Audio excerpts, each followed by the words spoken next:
Good morning बच्चों।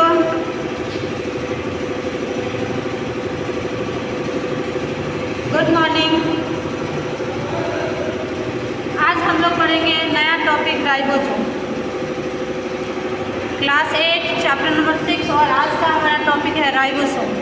Ribosome को ribonucleic protein particles के रूप में भी जाना जाता है और मोस्ट इम्पोर्टेंट राइबोसोम को प्रोटीन फैक्ट्री के रूप में भी जाना जाता है। Protein factory of the cell भी कहा जाता है, प्रोटीन फैक्ट्री। ठीक है, राइबोसोम जो कि protein factory of the cell के रूप में जाना जाता है, इसे राइबोन्यूक्लिक प्रोटीन पार्टिकल्स भी कहा जाता है और ये सभी टाइप के सेल में प्रेजेंट होते हैं, चाहे हम यूकैरियोटिक सेल की बात कर ले या फिर प्रोकैरियोटिक सेल की बात कर ले। ये राइबोसोम दोनों सेल में प्रेजेंट होता है। आगे हम देखते हैं कि कौन से सेल में कौन सा राइबोसोम प्रेजेंट होता है। ठीक है, जैसे present in all type of cell.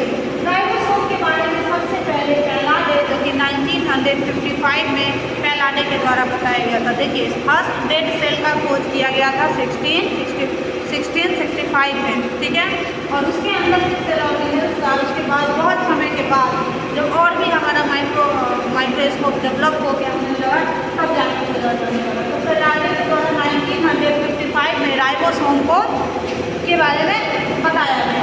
Ribosome क्योंकि है एक मेम्ब्रेन लेस ऑर्गेनेल्स। क्या है? मेम्ब्रेन लेस है, इसके ऊपर कोई भी मेम्ब्रेन नहीं होता है। जैसे हम लोगों ने माइटोकॉन्ड्रिया के बारे में पढ़ा है कि माइटोकॉन्ड्रिया के ऊपर double membrane bound cell organelles है, क्लोरोप्लास्ट भी डबल मेम्ब्रेन है, न्यूक्लियस भी डबल मेम्ब्रेन है। फिर हम लोगों ने एंडोप्लाज्मिक रेटिकुलम के बारे में पढ़ा है कि वो सिंगल मेम्ब्रेन है। वैक्यूल वो भी एक मेम्ब्रेन से घिरा हुआ स्ट्रक्चर है, वैक्यूल हो गया, एंडोप्लाज्मिक रेटिकुलम हो गया, और ये सब एक मेम्ब्रेन। लेकिन ये राइबोसोम है, इसके ऊपर कोई भी मेम्ब्रेन नहीं होता है, ये मेम्ब्रेन लेस है, इसीलिए इसे जो है सेल ऑर्गेनेल्स के रूप में कंसीडर नहीं किया जाता है। ठीक है, इसके ऊपर कोई भी मेम्ब्रेन नहीं होता। ये प्रोटीन और आरएनए का मतलब हुआ राइबोसोमल आरएनए का कॉम्प्लेक्स से बना होता है। मतलब ये प्रोटीन और राइबोसोमल आरएनए से मिलकर बना होता है। और क्योंकि अब जहाँ भी प्रोटीन आया है, मतलब राइबोसोम है, तो वो प्रोटीन को ज़्यादा सिंथेसाइज करेगा और प्रोटीन का ज़्यादा सिंथेसाइज करेगा तो हमारा ऐसा ऑर्गन जहाँ पे प्रोटीन की ज़्यादा ज़रूरत होती है, जैसे पैनक्रिया जो कि डाइजेस्टिव जूस को सीक्रेट करता है, तो उसे बनाने के लिए मतलब एंजाइम सीक्रेट हो रहा है, तो एंजाइम के लिए मतलब ज़्यादा प्रोटीन की ज़रूरत होती है, तो वहाँ पर राइबोसोम भी क्या होगा? ज़्यादा होगा। तो हमारे पैनक्रियाज सेल में क्या होता है कि राइबोसोम ज़्यादा होता है, क्योंकि वो पैनक्रियाज सेल डाइजेस्टिव एंजाइम को सीक्रेट करता है और एंजाइम बनाने के लिए ज़्यादा प्रोटीन की ज़रूरत होती है, और वो प्रोटीन इसके पास है, राइबोसोम के पास। अब हम इसकी कंपोजिशन की बात कर लेते हैं कि ये कैसे बना हुआ है। तो राइबोसोमल आरएनए, जिसे शॉर्ट में आरआरएनए के रूप में लिखा जाता है। तो राइबोसोमल आरएनए और प्रोटीन पहले भी बताया है, प्रोटीन और आरआरएनए से मिलकर क्या बना होता है? राइबोसोम बना होता है। लेकिन इन दोनों का प्रोपोर्शन की अगर हम बात करते हैं तो दोनों का 50-50 का प्रोपोर्शन रहता है, मतलब ऑलमोस्ट इक्वल प्रोपोर्शन होता है राइबोसोमल आरएनए का और प्रोटीन का। दोनों का जो कंपोजिशन होता है वो ऑलमोस्ट इक्वल होता है। और राइबोसोम सिंथेसाइज कहाँ होता है? तो न्यूक्लियस के अंदर न्यूक्लियोलस होता है, वहीं पे राइबोसोम का सिंथेसाइज होता है। मतलब राइबोसोम न्यूक्लियस के न्यूक्लियोलस में क्या होते हैं? सिंथेसाइज होते हैं। ठीक है, अब हम आगे देखते हैं कि राइबोसोम कितने तरह के होते हैं। तो देखिए, टाइप्स ऑफ राइबोसोम आए क्या? Types of ribosome. तो राइबोसोम को सेल कौन से सेल में प्रेजेंट है उसके अकॉर्डिंग मतलब ये दो तरह के होते हैं। फर्स्ट है 70S राइबोसोम। 70S राइबोसोम जो है ये प्रोकैरियोटिक सेल में प्रेजेंट होता है, साथ ही यूकैरियोटिक सेल में। याद कीजिए, माइटोकॉन्ड्रिया जब पढ़ाए थे और क्लोरोप्लास्ट पढ़ाए थे, बताए थे इन दोनों के पास क्या होता है? अपना राइबोसोम होता है और डीएनए भी होता है। ठीक है, तो यूकैरियोटिक सेल में माइटोकॉन्ड्रिया और क्लोरोप्लास्ट, यूकैरियोटिक सेल में माइटोकॉन्ड्रिया और क्लोरोप्लास्ट के पास 70S राइबोसोम प्रेजेंट होता है और जितने भी प्रोकैरियोटिक सेल है उसमें 70S राइबोसोम होते हैं। मतलब प्रोकैरियोटिक सेल और यूकैरियोटिक सेल में बहुत सारे सेल ऑर्गेनेल्स जो है वो यूकैरियोटिक सेल में देखने को मिलते हैं, लेकिन प्रोकैरियोटिक सेल में देखने को नहीं मिलता। जैसे हम माइटोकॉन्ड्रिया की बात कर ले, क्लोरोप्लास्ट की बात कर लेते हैं, एंडोप्लाज्मिक रेटिकुलम की बात कर लेते हैं, तो और भी बहुत सारे हैं। तो वो यूकैरियोटिक में होते हैं, जबकि प्रोकैरियोटिक सेल में अब्सेंस होते हैं। मतलब जो भी वेल डेवलप्ड ये है जैसे न्यूक्लियस हो गया, वेल डेवलप्ड जो भी सेल ऑर्गेनेल्स है वो मोस्टली प्रोकैरियोटिक सेल में अब्सेंस होते हैं। तो यहाँ पे लेकिन ये जो राइबोसोम है ये प्रोकैरियोटिक सेल और यूकैरियोटिक सेल दोनों में पाए जाते हैं। बस 70S राइबोसोम पाया जाता है प्रोकैरियोटिक सेल में, और यूकैरियोटिक सेल में अगर बात करें तो माइटोकॉन्ड्रिया और क्लोरोप्लास्ट में 70S राइबोसोम पाया जाता है। अब बताते हैं कि 70S राइबोसोम क्या होता है। राइबोसोम की जब हम स्ट्रक्चर की बात करेंगे तो वहाँ पे हम देखते हैं कि राइबोसोम दो तरह के सब यूनिट से मिलकर बना होता है। मतलब एक सब यूनिट छोटा होता है और एक सब यूनिट बड़ा होता है। तो जो छोटा सब यूनिट होता है, स्मॉल सब यूनिट, वो बना होता है 70S राइबोसोम में। स्मॉल सब यूनिट 30S बना होता है। तो राइबोसोम दो सब यूनिट से बना होता है, एक बड़ा सब यूनिट होता है, एक छोटा सब यूनिट होता है। ठीक है, तो जो बड़ा वाला सब यूनिट है वो बना होता है 50S।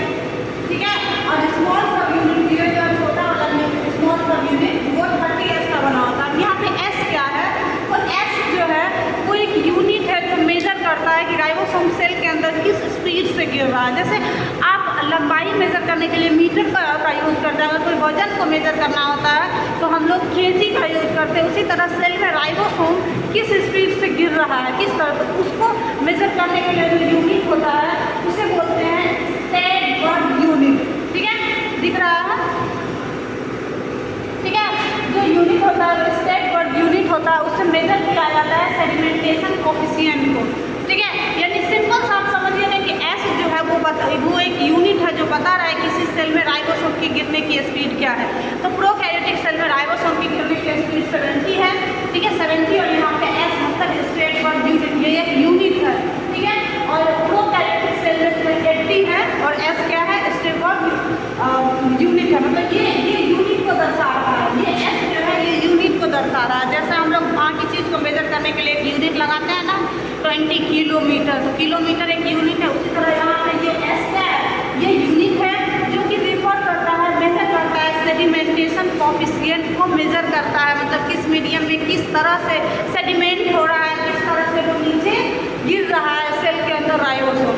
तो प्रोकैरियोटिक में किस स्पीड से 70, ठीक है, और यूकैरियोटिक सेल में 80S। तो पहला 70S राइबोसोम जो कि प्रोकैरियोटिक सेल में पाया जाता है, साथ ही यूकैरियोटिक के माइटोकॉन्ड्रिया और क्लोरोप्लास्ट में पाया जाता है।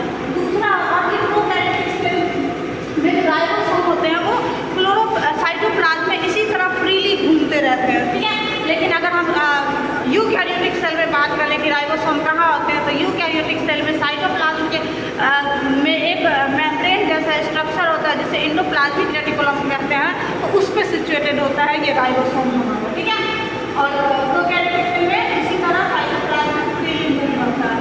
उसका सेकंड हो गया 80S राइबोसोम जो कि कंटेंट होता है यूकैरियोटिक सेल में। इसका स्मॉल सब यूनिट 40S का होता है और लार्ज सब यूनिट 60S का होता है। ठीक है, स्ट्रक्चर देख लेते हैं। अब ये वाला जो है ये लार्ज सब यूनिट है, मैं पास ले आती हूँ फोन को थोड़ा। ठीक है, ये लार्ज सब यूनिट है और ये क्या है, स्मॉल सब यूनिट है। लार्ज सब यूनिट 60S का होता है और स्मॉल सब यूनिट 40S का होता है। ठीक है, अब आगे देखते इस लार्ज सब यूनिट और स्मॉल सब यूनिट पहले इसी तरह अलग अलग होते हैं, लेकिन अब जैसे ही सेल के पास फोन आता है कि नया प्रोटीन बनाना है तो फिर वो सबसे पहले मैसेंजर RNA को ढूंढते हैं। ये मैसेंजर RNA एक ऐसा RNA है जिसके पास इंफॉर्मेशन होता है कि कौन सा प्रोटीन बनाना है। तो सबसे पहले ये मैसेंजर RNA आते हैं, फिर स्मॉल सब यूनिट और लार्ज सब यूनिट आके मिलते हैं। अब लार्ज सब यूनिट जो होते हैं उसके पास tRNA ट्रांसफर RNA होता है, जो क्या करता है कि वो एमिनो एसिड को ढूंढ के लाता है। ठीक है, मतलब mRNA के पास पता होता है, mRNA को पता होता है कि हमें कैसा प्रोटीन बनाना है। ठीक है, और tRNA जो है वो एमिनो एसिड को ढूंढ के लाता है। मतलब ये ढूंढ के लाया है, मतलब इसको पता है कि क्या बनाना है। इसके पास मैसेज आया कि प्रोटीन बनाना है, अब इसके पास कोड है कैसा प्रोटीन बनेगा। ठीक है, अब ये जो है प्रोटीन बनाने के लिए एमिनो एसिड को मतलब ज़रूरत होता है, तो ये एमिनो एसिड को लेके आता है। और एमिनो एसिड इसके पास आता है, mRNA इसके पास इन्फॉर्मेशन लेके वो क्या करता है, एमिनो एसिड का एक ग्रुप जो है, एक चेन जो है वो बनना शुरू होता है। यही एमिनो एसिड की चेन जो मिलके क्या बना जाता है, प्रोटीन का फॉर्मेशन करता है। इसी को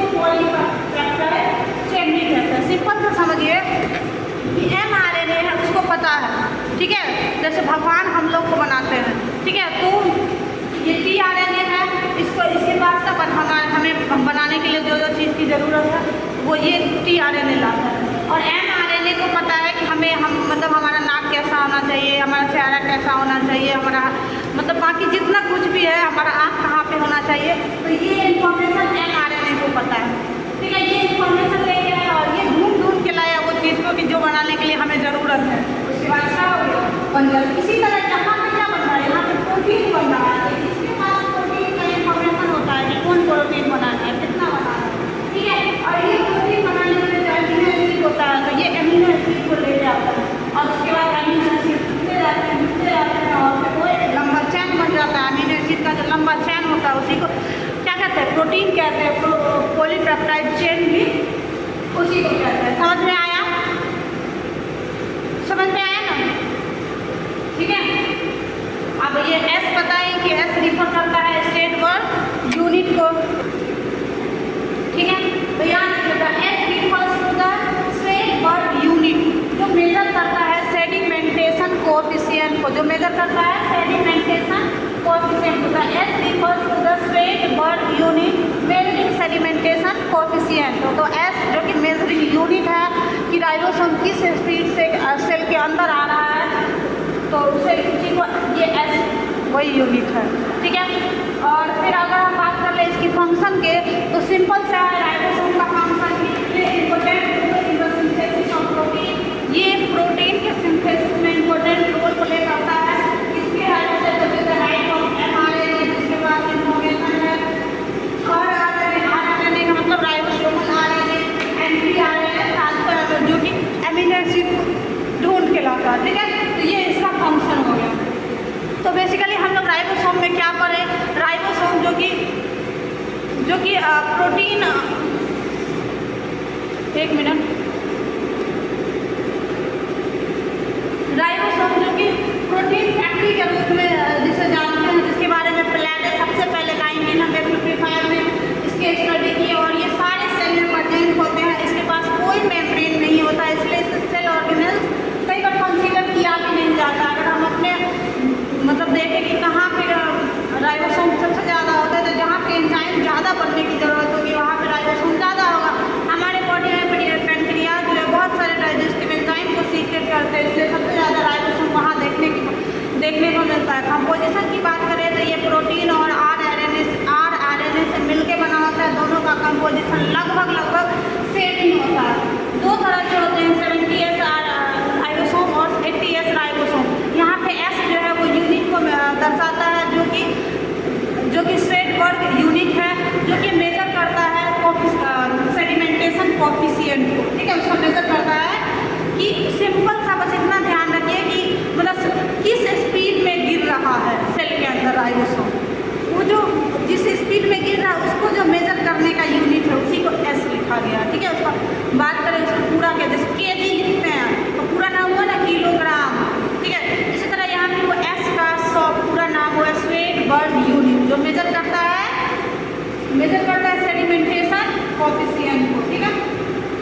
कल बोली थी आप लोग को बना लेने के लिए। अगर किसी को कोई दिक्कत होगा तो उसे फिर मतलब ये कीजिएगा, पूछिएगा और देखिएगा। अगर ये केस बेस्ड क्वेश्चन जो है वो मोस्टली पूरी तरह से आप बन जाएगा।